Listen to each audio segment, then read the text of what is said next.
Hello students, welcome to lecture 14 of chemistry online classes of our Sri Guru College.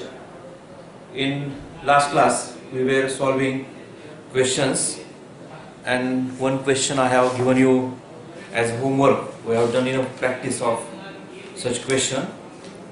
I think you might have solved that question. I will read that question for you. A in a gaseous state decomposes to form P in gaseous state, Q in gaseous state, R in gaseous state. All they are having 1 mole, 1 mole, 1 mole, 1 mole respectively. Follows the first order kinetics. Half-life period was given there. P half is 69.3 and it is second at 500 degrees Celsius. Starting from gas A, only A is present because A is reactant, others are product. Enclosed in a container at 500 degrees Celsius and at a pressure of 0.4 atm. So that 0.4 atm must be the pressure of A only, because initially only reactant is present. What will be the pressure of system after 230 seconds? So they are asked the pressure of A, P, Q and R together after completion of 230th second. So I will just write the reaction here. The A in gaseous state, it decomposes to P in gaseous state, Q in gaseous state and R also in gaseous state. And when we can write T equals to 0, that pressure is Pi, and that happens to be here 0.4 atm. 0.4 atm, isn't it? Initially the pressure of 0.4 atm means that is pressure of A only. There is no presence of P, Q and R initially because they are product. They starts appearing after some time. Another one time slab they have mentioned is 230 seconds. In that time slab, this is X, this is X and this is X, they will appear. And what we should write in the pressure of A now, it's Pi minus X. Remember, only one X because there is only one mole of A. This is also only 1 mole, so X, 1 mole, so only X, 1 mole, so only X. Now what they asked, the PT, that is pressure, total pressure of system at 230 seconds is Pi minus X plus X plus X. This is for A, this is for P, this is for Q and this is for R. So one X we can cancel and we can say Pi, and that is plus 2x. This is the total pressure. Out of that we know the value of Pi, which is 0.4, but we don't know the value of X. It is to be calculated. So how to calculate that? We can use the equation of rate constant here. We can write K equals to 2.303 by T log of Pi divided by Pi minus X, that is the pressure after time T. The time is 230 seconds. This value is known to us. We will substitute it at appropriate time. The rate constant is not given, but half-life period is given. So we can use that, and for this K we can write it as 0.693 by T half. Yes, we should be able to understand this. Immediately we have to convert the known fact into the fact which is given, the term which is given in the equation. So we can write like that: 2.303 by T log of Pi divided by Pi minus X. Now we go on substituting this 0.693 divided by half-life period, it's 69.3 and this is 2.303 and this time is 230 seconds and this is log and this initial pressure, I will write it as Pi even though I know that it is 0.4, but we'll substituted after 2-3 steps, Pi minus x. Now if you look at this 0.693 and 69.3, we can say that 69.3 is 100 times of 0.693, because decimal point, if it is multiplied by 100, it will come after 9. It is exactly here, so we can write this as 1 by 100, and this also the same thing. 230 is 100 times of 2.303, so we can write this 1 by 100. So we can cancel this 1 by 100, 1 by 100. So what we have now? We have log Pi divided by Pi minus x equals to 1, because at other side we have only 1. If we transfer this one here, is 1 by 1, which is 1. Now we can say Pi divided by Pi minus x, that is equal to the antilog of 1. Now what is the antilog of 1? We said that log of 10 is equal to 1, because it is 2-digit number. 2 minus 1 is 1. So 10 is nothing but we can transfer this log to other side, and this is antilog of 1. So antilog of 1 is 10. So we can substitute 10 for this antilog of 1. So I will continue here. I will write here as Pi divided by Pi minus x, that equals to antilog of 1 is 10. Now we can substitute the value of Pi here, 0.4 divided by 0.4 minus x, that equals to 10 by 1.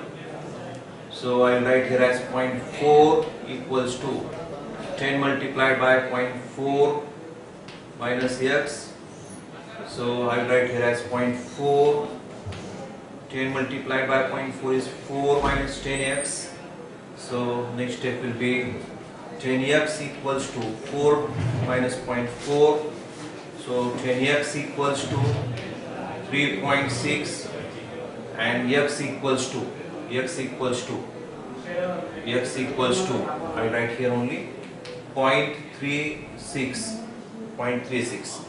So what we have obtained here is x equals to 0.36, whatever may be the unit of pressure. Yes, pressure is given here as in which unit pressure has been given here, atm. Now we can calculate Pt, which is equal to Pi plus 2x. That Pi is we can substitute as 0.4, and this 2 into 0.36, this 0.4, 0.72, and together if we add them 0.40 plus 0.72, that becomes equals to 1.12 atm. So this is the answer which we have calculated. So even though the question seems to be lengthy, if you know the principle, you can make it short. Calculations are not at all difficult. Once you understand how it is to be calculated, then everything will be easier. So only understanding and practice is needed. I hope that you understood this and you are practicing such type of question. 4 questions we have completed. Of course, we can take many more questions as we come across this question, but for time being, just understand these 4 questions. Definitely, this will help you in understanding the similar examples.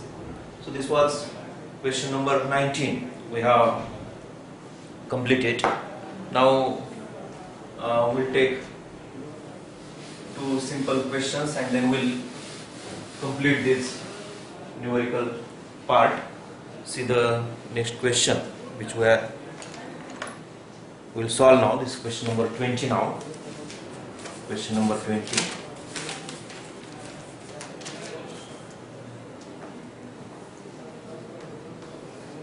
The question is the T half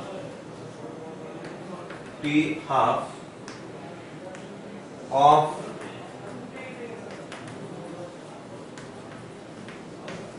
first order reaction T half of first order reaction is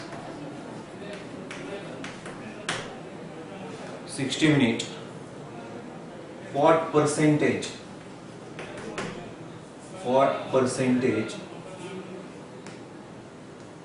will left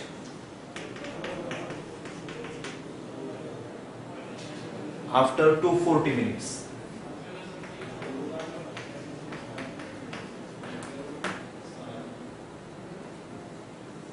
For such questions, we have one formula listed in our formula list for first order reaction, and that formula was the concentration left after certain half-life period is nothing but initial molar concentration 2 raised to n, and we said that n is nothing but number of half-lives, and that is nothing but time taken for disintegration of reactant into product divided by half-life. Now half-life is 60 minutes, they have mentioned that, and after 240 minutes, so 240 minutes they carried out reaction. So this is n equals to 4, we can say. And when they talk about percentage, what percentage? Always the R0 equals to 100, and this is 2 raised to 6, so it is 100 divided by 1, 2, 3, 4, 5, 6, and that is 2 and so sorry 4, it is 2 raised to 4, so we have to just remove this 2 additionally I have written. I thought it is 2 raised to 6, but it is 2 raised to 4 because n value is 4 way obtained, so it is 2, 4, 8 and 16, so that's why we can say that 16, 9 are 96, 4 remains, which is 1/4. So it is 6.25% of the initial concentration remains after 240 minutes if half-life is 60 minutes. So you can just change the numbers and you can solve this type of question. But this is also one of the important type of question, we can say. So this is question number 21. This is the initial concentration 2 raised to n, number of half-lives, time taken for reaction, and T half. You just substitute this. Right, so this is question number 20. Now question number 21.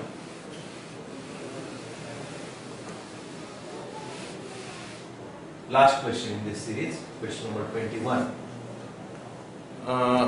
That question is, there is a particular reaction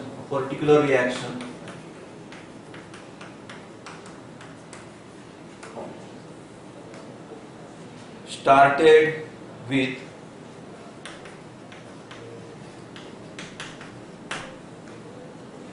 .4 mole per liter concentration of reactant, of course, reactant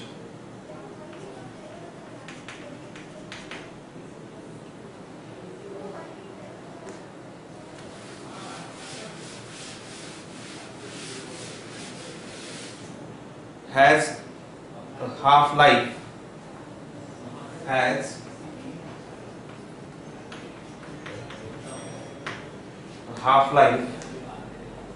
4.2 hours when the same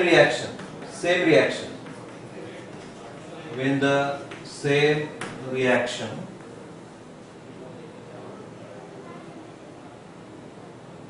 conducted with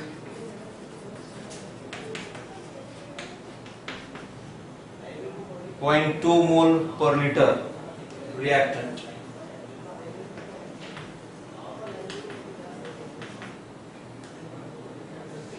Half-life period was found to be,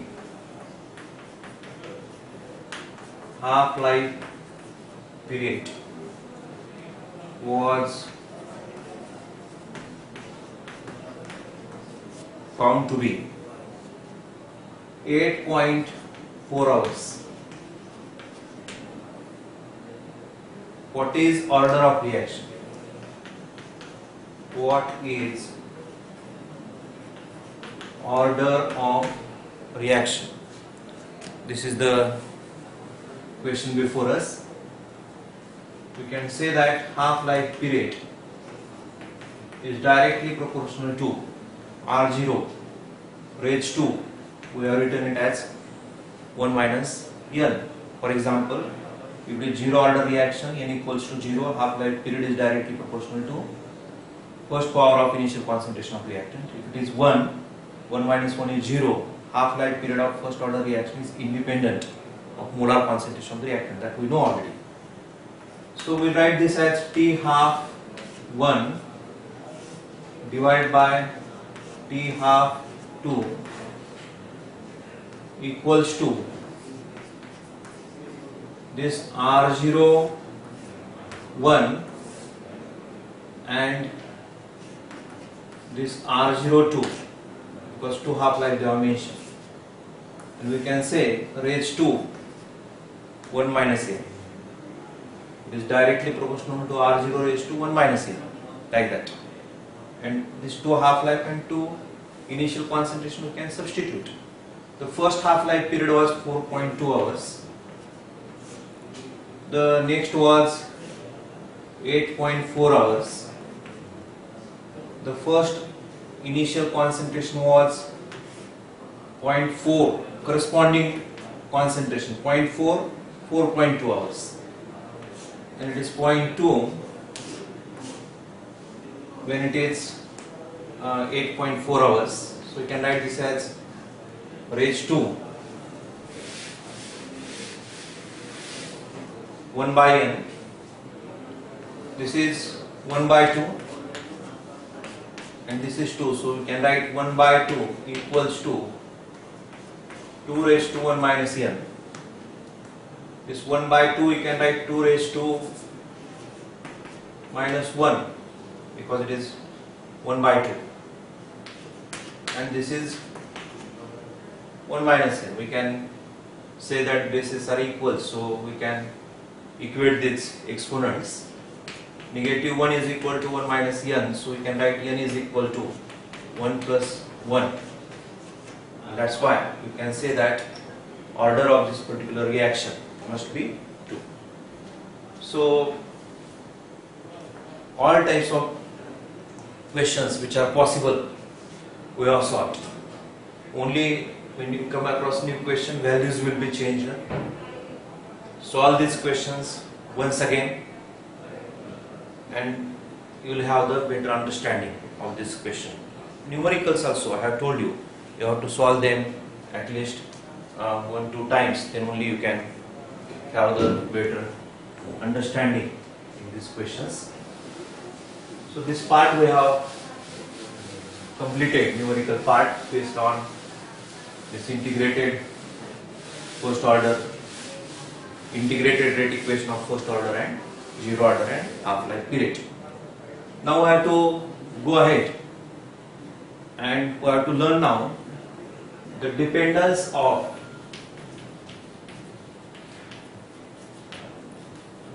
temperature, dependence of rate of reaction on temperature. We have to see how the rate of reaction depends on temperature. When we were learning the factors affecting the rate of reaction, we made one comment that as temperature increases, rate of reaction increases. We also mentioned that for every 10 degree rise in temperature, rate of reaction nearly doubles. Now this is a time to understand why it happens so what are the mathematical background needed to understand this, what are theories we should use to know exact relation between the temperature and rate of reaction. We'll take one example. The dinitrogen pentoxide decomposes and forms nitrogen dioxide and half mole of oxygen. This is the decomposition reaction. If you carry out this reaction at different temperatures and measure its half-life period means time required to decompose dinitrogen pentoxide to half of its initial concentration. We carry out this reaction at 0 degrees Celsius, 25 degrees Celsius and 50 degrees Celsius. These are the different temperatures because we want to know how the reaction happens. Half-life period, if attained quickly, means the reaction is moving faster towards the product. The decomposition of dinitrogen pentoxide is greater. If it is for 10 degrees Celsius, half-life attained in 10 days. If it is 25 degrees Celsius, it is attained in 5 hours. And if it is 50 degrees Celsius, it is in 12 minutes. You can just compare these days to hours to minutes. So we are moving towards increased temperature and increase the rate of reaction. What this indicates? This indicates that as we increase temperature, the rate of reaction increases. That is our general understanding. We know that, but this is the data I am giving this to support the fact that as temperature increases, rate of reaction increases. We also made very important point. We said that for increase in temperature by 10 degrees Celsius, which is nothing but 10 Kelvin, rate constant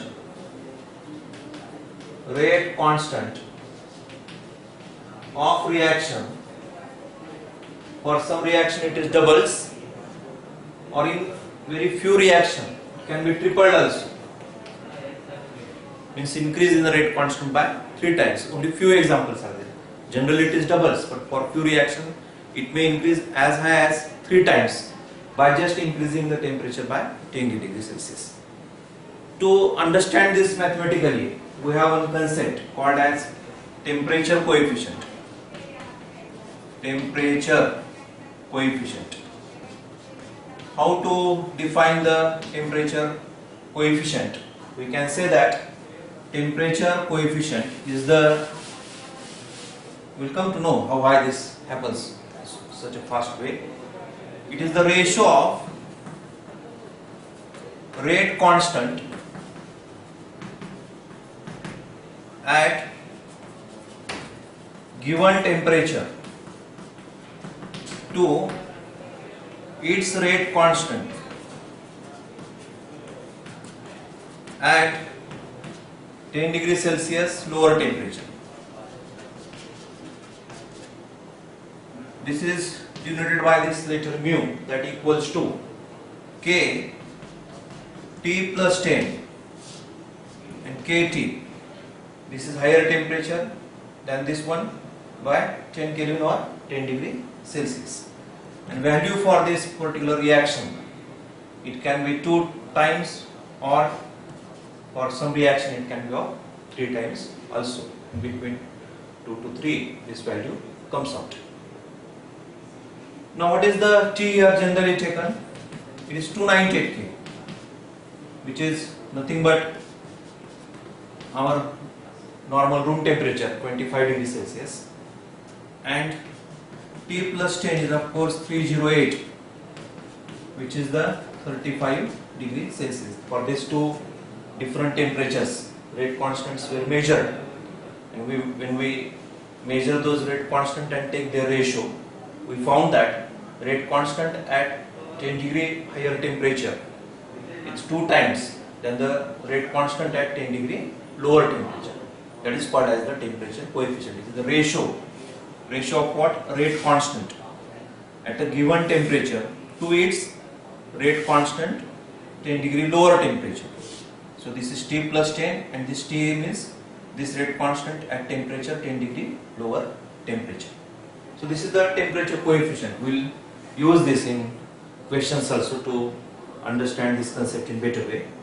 Now why this happens so? For that we need to use different theories. Two theories particularly are useful in understanding the effect of temperature on the rate of reaction.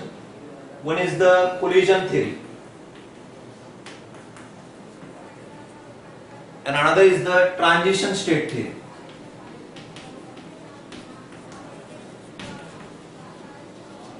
We will use both theories simultaneously in understanding it, because that is the way in which explanation given in our NCERT textbook. Now collision theory, we will try to understand this first. In factors affecting rate of reaction, we mentioned that increase in concentration increases the number of reactant molecules. Increase in number of reactant molecules increases the collisions between them. So collision theory assumes that the different reactant molecules, they collide, and their collision results into the product formation. But at room temperature, there are so many number of collisions taking place. If we assume that all the collision leads to product formation, the reaction, every reaction should have takes place immediately within short period. If we assume that every collision is results into the product formation. Theory says that this is not the case. Few reactions they occur immediately, but for few reactions some time is needed. So theory says that these collisions are of two types. One we call it as the effective collisions, and other we call them as ineffective collisions. Effective collisions and ineffective collisions. Now what are the properties of effective collisions? We can say that reactant forms product, means the collision is successful in converting reactant into product, and reactant molecules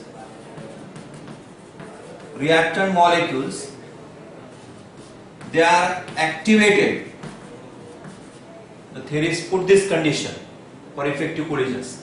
The molecule should be activated, energetic, and another equally important condition, they are properly oriented. We'll look into this, what we mean by properly oriented. In proper way they should collide with one another. If they collide in an improper way, there is no product formation. So molecules should be activated and they should be properly oriented. Reactants are activated by absorbing energy. We have to supply them energy from the outside, then they get activated, and that energy will be in the form of heat or light. For example, the petrol can be stored safely in petrol pump, because at room temperature those petrol molecules are not activated. But you can imagine, if we give temperature to them and we activate them, then the condition of blast may occur there. The molecules, they release large amount of energy by burning themselves. So there is large difference between activated molecules and not activated molecules. Not activated collisions are not effective, not result into product formation. But if they are activated, yes, their collisions are resulting to product formation. Now what are the properties of ineffective collision? We can say reactants do not form products. This is first property, of course. Why they are ineffective? We can say that reactant molecules are either not activated or not properly oriented. And lastly, we will say what happens to them in their collision. We can say reactant molecules collide and bounce back. They just collide and they fly apart. There is no interaction between them. What type of interaction we are talking about? The loosening of the old bond and formation of new bond. This is the type of interaction we expect when two reactant molecules collide in a reaction. But in ineffective collision, they just collide and they fly apart, bounce back. There will not be any interaction in them. So this collision word, we should use that word very properly.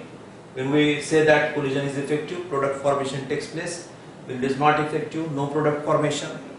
And to have the effective collision, it has two criteria.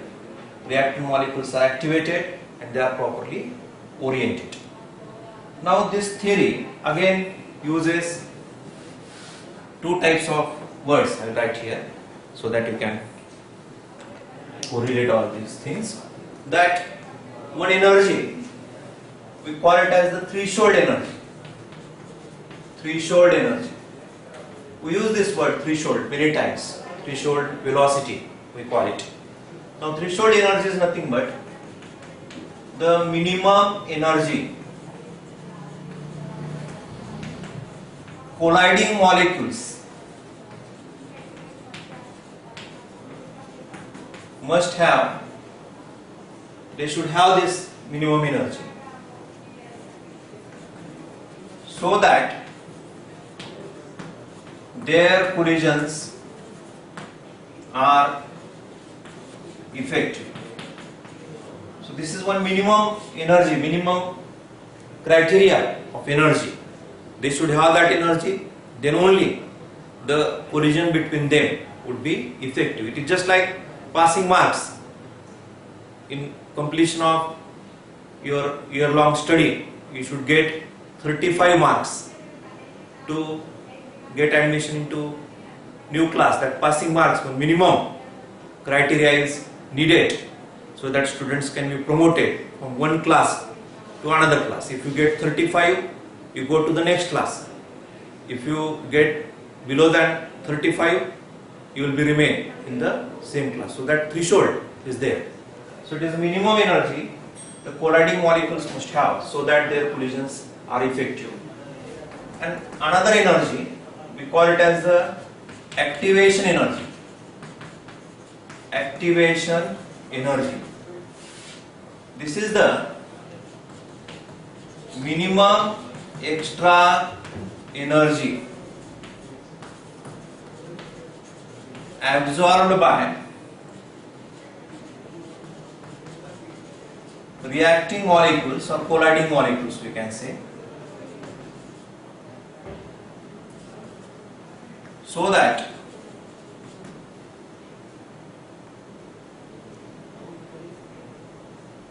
they form products, or we can say that by absorbing that energy they get activated. So that is the activation energy. Now, why the molecules are to be activated? We must understand this concept. I will give one example here. That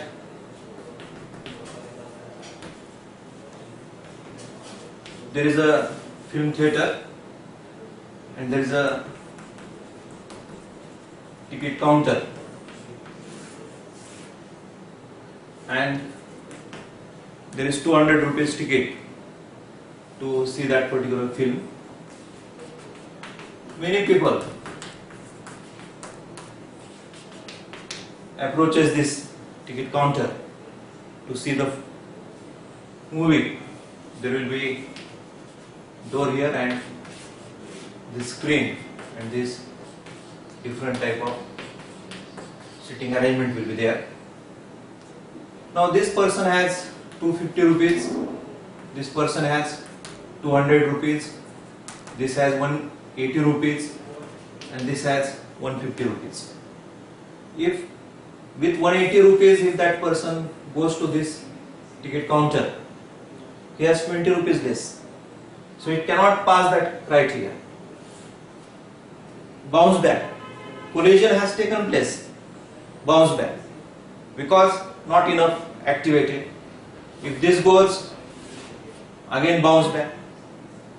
If this person goes, yes, he may get entry to sit here.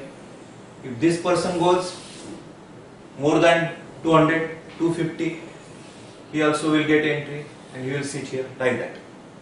So what this 200 rupees is, it is the threshold, minimum amount you need to enter to this door into that screening area. And what this 150 is, this is the energy of normal molecules. To this 150, if that person borrows 50 rupees, then he may eligible to get through this door and participate in that film seeing process. So we can say that this 50 rupees is the activation energy. So we have energy of normal molecule plus activation energy, and that becomes equals to the threshold energy.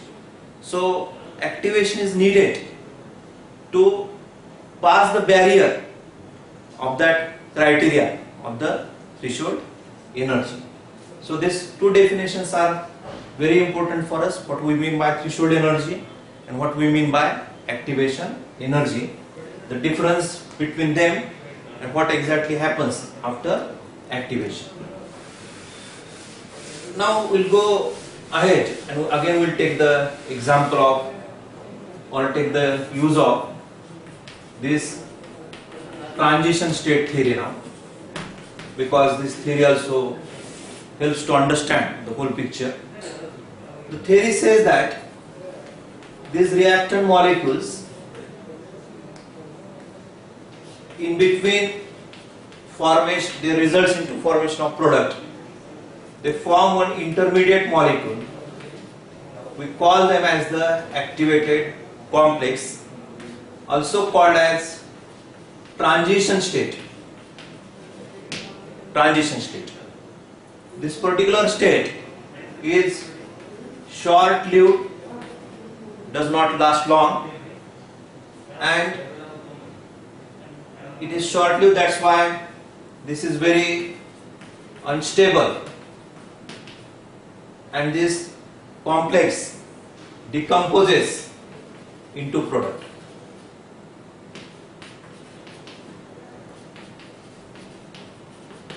We'll take the example of hydrogen and iodine. These are the reactant molecules. They are activated, they start colliding with one another. A stage will be reached when hydrogen form a very weak bond with this iodine, because they are colliding in this way. That is a proper collision. And when you establish this bond with iodine, the old bond is weakened. This bond and this bond. This all dotted lines. We call this as the activated complex. And this activated complex decomposes into product. The new bonds are defined. Hydrogen iodine. and this hydrogen and iodine. We call this as the product. So theory says that from reactant to product, we passes through the activated complex. We are using this word activated, and we know now activation energy. To form activated complex, this molecule should get activated. The energy is to be absorbed. Then their energy is greater, and then it goes down in the product formation. We can draw here one diagram to understand this process. These diagrams are called as reaction or energy profile diagram. Very important diagram these are. You should be able to read this diagram, energy profile diagram, also called as reaction profile diagram. On the y-axis we have potential energy.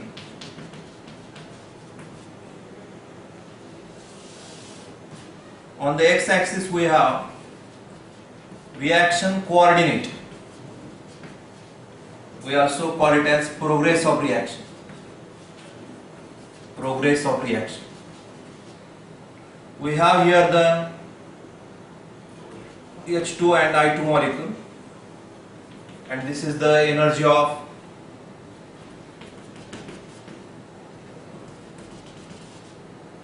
activated complex. It down and it forms 2 moles of hydrogen iodide product, and here is activated complex. What is the composition of that activated complex? This one. The old hydrogen bonds have been weakened and new hydrogen iodine bonds here, iodine bond is also forming at transitory state. This is reactant, this is product. In between them, activated complex, high energetic, unstable, decomposes into the product formation. Now whether this reaction is exothermic or endothermic, if we consider this energy as enthalpy, we can say that this is enthalpy of reactant and this enthalpy of product. Then this delta H is nothing but enthalpy of product minus enthalpy of reactant. Enthalpy of product here is less than enthalpy of reactant. That's why this particular reaction has delta H negative. When delta H is negative, we call it as the exothermic reaction. How to calculate activation energy by this profile diagram? We can say that this difference between energy of normal reactant molecule and this threshold, this energy is called as activation energy. This is for forward reaction, and from product to activated complex is activation energy of backward reaction, and this difference in energy of reactant and product, we call it as the delta H of this reaction. So this particular energy profile diagram is of exothermic reaction because enthalpy of product, energy of product is less than energy of reactant. We can just translate this potential energy to the enthalpy because all these are type of energy associated with the molecule. So you should be able to read this diagram in such a way that you should know what is the value of activation energy of forward reaction, what is the value of activation energy of backward reaction, and what is the enthalpy change of that particular reaction. Now I will draw here 2 energy profile diagram, and you have to identify which one is exothermic and which one is endothermic. Of course not that much difficult to understand, but I will ask you to label also. So I will just draw this diagram like this one, and like this one. This diagram I have drawn, and in this diagram you have to show in energy profile diagram what is to be drawn in y-axis, potential energy. Here is the reaction coordinate, what this particular energy is, it is energy of reactant. What this energy is, it is energy of product. Then this particular part we call it as delta H of the reaction. Then this particular part, we call it as the activation energy of forward reaction, and this is activation energy of the backward reaction. So this type of labelings, this profile should have 1, 2, 3, 4, 5, 6 and 7 labelings, and you have to show that which diagram is for exothermic reaction and which diagram is for endothermic reaction, so that you can distinguish between them. Just I am giving this as the homework for you, because you should be able to read this part. Then I will write like this, and this much. So much. So these all energies 1, 2, 3, 4, 5, 6, 7. It's two coordinates, and 1, 2, 3, 4, 5 types of energies should be known to you. So this is very important condition in understanding this effect. Some more graphs we'll plot in next class. Remember, these graphs are important in MCQs. In theory examination, only 2 mark question. Explain the effect of temperature on rate of reaction. In next class I will show you what answer you should write it. But for MCQs, if these graphs are given to you, you should be able to read them. This is very important. So till now in dependence of temperature, we have learned only 3-4 things. The first is what we mean by collision theory. What are the conditions for effective collisions? If collisions are ineffective, what is the result? What we mean by activation energy, what we mean by threshold energy, and how to read the energy profile diagram. Now in the next class, we'll see graphically why by just increasing 10 degrees Celsius temperature, rate of reaction increases by 2 times or the 3 times. So just this theoretical explanation you have to read from the NCERT textbook, so that your concepts will be clear. So thank you for watching this video.